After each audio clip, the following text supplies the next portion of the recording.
Hey guys, Sean here. Welcome to the F1 Word and to a roundup of some of the news stories from the world of Formula 1 over the last few days.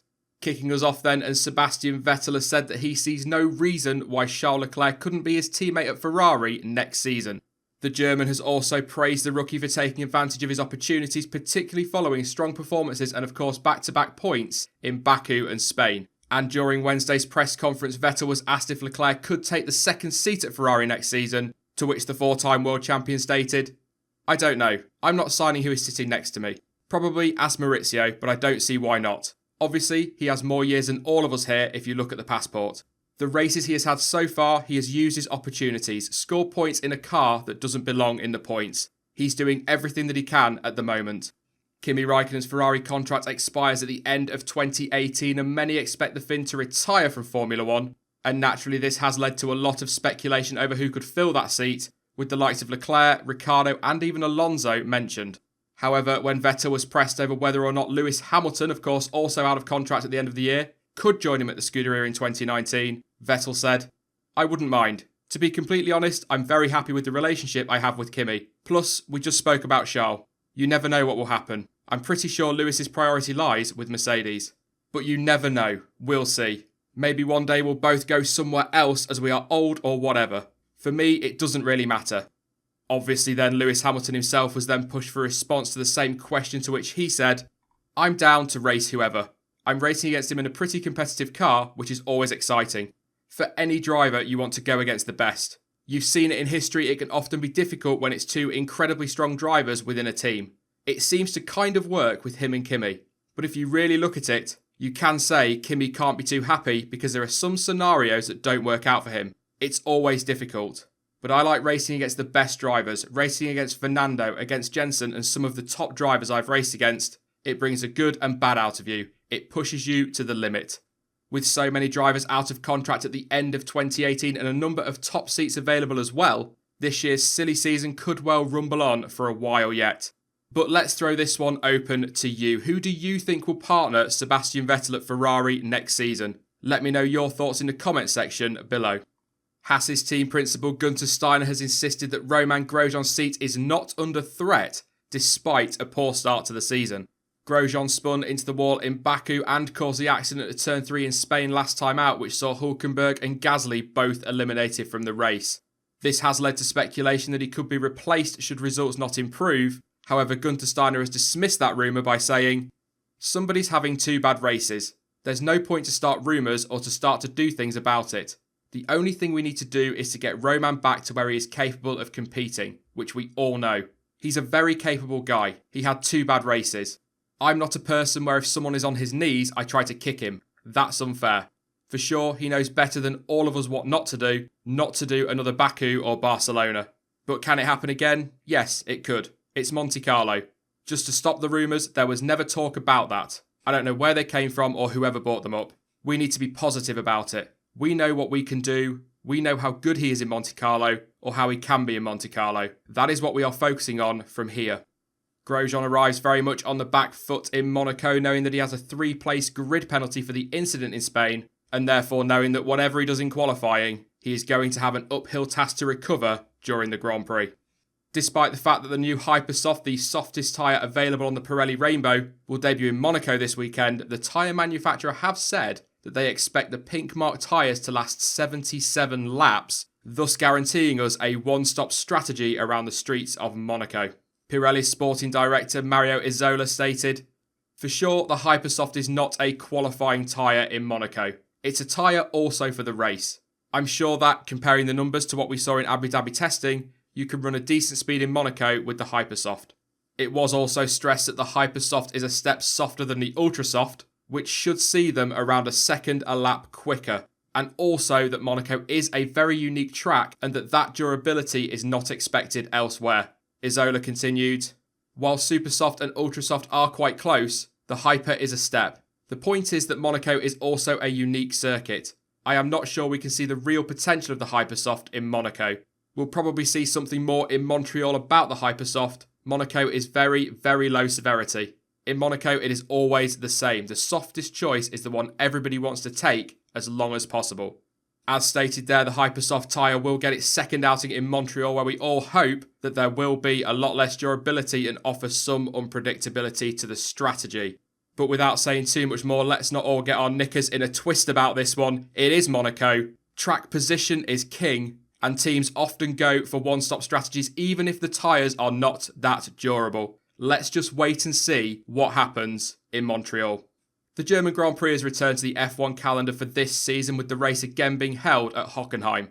However, the circuit's contract to host races runs out at the end of this year, but the circuit's owners are keen to extend that current deal, but only if any new deal is risk-free.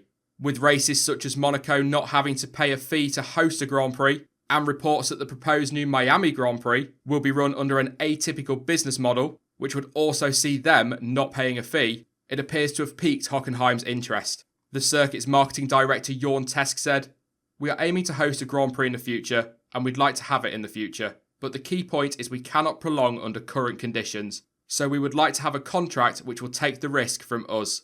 We have a circuit which does not receive any financial support from anybody, neither from the state, nor from the region, nor from economic companies. So we have to make and manage everything ourselves.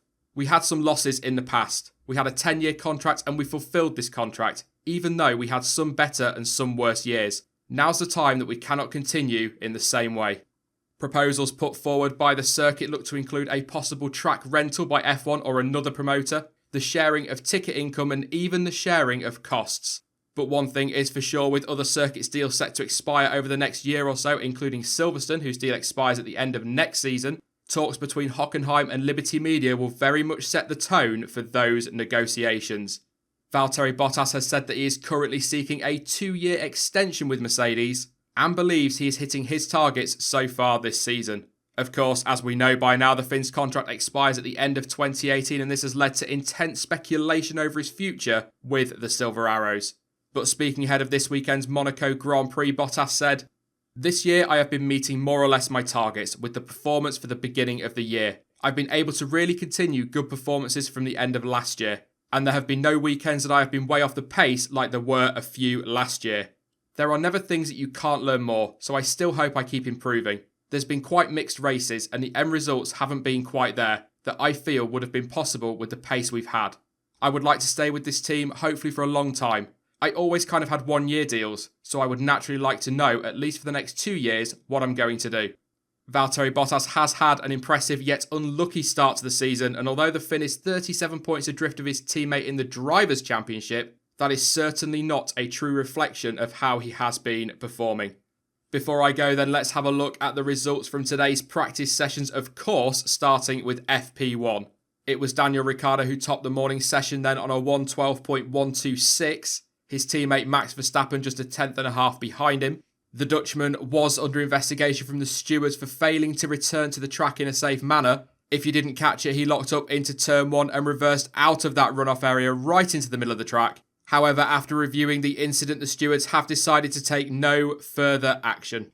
Lewis Hamilton just over 3/10 off in third place, but Ferrari a long way off this morning. Vettel and Raikkonen both 9/10 adrift. Carlos Sainz, good morning for him, 1.3 seconds off the pace in 6th. Bottas well down in 7th. Perez in 8th, Grosjean 9th, and Sergei Sorokin, despite hitting the wall on the start-finish straight and getting a puncture, he ended the session in 10th place. Ocon ended up in P11 with Brendan Hartley just behind him. Nico Hülkenberg down in 13th and quite a way off his teammate. According to the Renault boss on the pit wall, the drivers having very different success, if you like, with the tyres. Pierre Gasly in 14th, Van Dorn in 15th. Charles Leclerc at his home Grand Prix in 16th place. Fernando Alonso, he had a brake-by-wire issue this morning. That's why he's down in 17th. Lance Stroll down in 18th. Not a happy boy over team radio. Lot of complaining about the car. Marcus Ericsson in 19th and Kevin Magnussen down in 20th. In the second practice session, Daniel Ricciardo again topped the timesheets with a 1:11.841. Just under 2/10 quicker than teammate Max Verstappen, and I am already regretting the predictions I made in Tuesday's preview. Sebastian Vettel much better this afternoon, but still over half a second behind the Red Bulls. Hamilton in 4th, Kimi Raikkonen in 5th, Bottas still the slowest of the top 3 teams in 6th. Nico Hülkenberg having a much better afternoon. He's in 7th place. Van Dorn actually beating Alonso in the McLarens. Fernando Alonso getting a lot more time on track this afternoon than he did this morning, and Carlos Sainz rounds out the top 10. Brendan Hartley P11 going well so far this weekend. The two Force Indias next, Perez 12th and Ocon in 13th. Gasly just over a second and a half off the pace in 14th with Sirotkin, who is another driver having a much better weekend than his teammate. He's in 15th. Magnussen down there in 16th place. Leclerc just a few thousandths of a second behind him. And look at how tight it is between Hülkenberg and Leclerc. Just over half a second separating 7th and 17th. Romain Grosjean down there in P18. Lance Stroll, another miserable afternoon for him. Lots of complaining again. Not happy with that car at all. And Marcus Ericsson, he rounds out the field in 20th. We did have a red flag during the session so that repairs could be carried out on track. A loose drain cover causing concern on the run down to Mirabeau. That delay was around about 15 minutes and of course therefore restricted teams running in the afternoon session. That is it from me. I will be back soon with more content as ever, and don't forget this Sunday we will be live twice with the race pre-show at 1 PM UK time, and then of course as always the race debrief around about an hour and a half after the Monaco Grand Prix finishes. So make sure you do come along and join us for that one. In the meantime though, you can follow me on social media. Links to Twitter, Instagram, Facebook and to Discord are all in the description down below. But as ever, thank you for watching. I've been Sean, this has been the F1 Word, and until next time, goodbye.